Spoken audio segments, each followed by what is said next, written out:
Reserve Bank Governor Adrian Orr has resigned suddenly with no notice period and no real explanation as to why. Orr has been in charge since 2018 and was only halfway through his second term at the helm. Senior political correspondent Jenna Lynch has more. He was a straight-shooting, slightly eccentric father of the economy. Who's the daddy? Who oversaw the creation of rampant inflation and administered the pungent medicine to pull us out of the cost of living crisis. Comfy. Adrian Orr's time at the top of the Reserve Bank was supremely uncomfortable for Kiwis, and it's come to an abrupt end.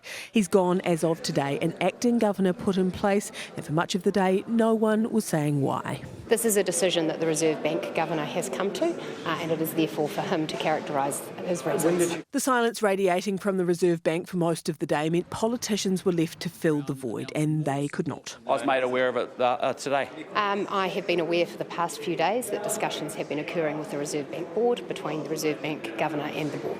Until a last-minute press conference with the Board was called for 5 p.m. It's a personal decision that he's made, and he feels it's the right time for him to make that decision. Adrian feels that he's done the job and he has inflation back within the target range and feels positive about that. Orr has been in the job since 2018. He was reappointed for a second term through to 2028. National and ACT, then in opposition, opposed his reappointment. As it was an appointment under the previous administration, and as I said, I've worked very constructively with him to play my role. The initial statement from the Finance Minister today simply read, "I wish him well for his future." Brutal. Well, the Reserve Bank Governor has resigned. He has put out a lengthy statement. The statement didn't shed any light, but Orr did say he's proud of the Reserve Bank, its people and his work over the past 7 years, saying, "I leave the role with consumer price inflation at target and an economy in a cyclical recovery following the long period of COVID-related disruption." He says there is much work left to do, and pointedly, ongoing focus and funding will be critical. Had the government communicated to you or Adrian any issues that triggered him coming to you in the last few days? No. Willis was asked if he's leaving on good terms. Well, he has resigned, and questions about the nature of that resignation are for the Reserve Bank Board. I appreciate there'll be lots of different commentary. It's not for me to climb in. Did Mr Orr still enjoy the confidence of the board?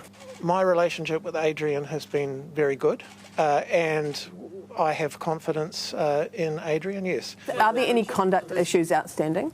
No. We have issues that we've been working through, but there are no issues of that type that are behind this resignation. Issues that will now be up to Orr's successor to work through. OK, Jenna, so just how unexpected was this?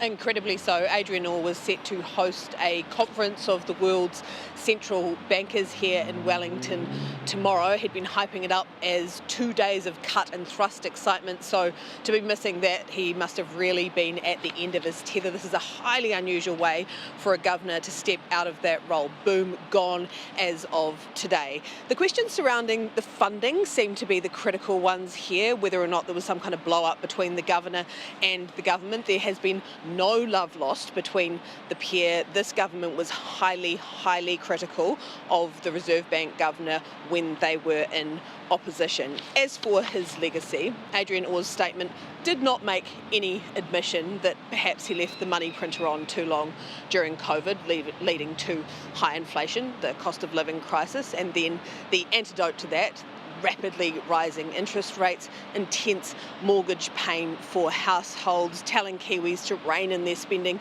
cool their jets, and effectively forcing the country into a recession to fix it. Yes, inflation is now back within the target range, but boy, it has been a tough ride to get there.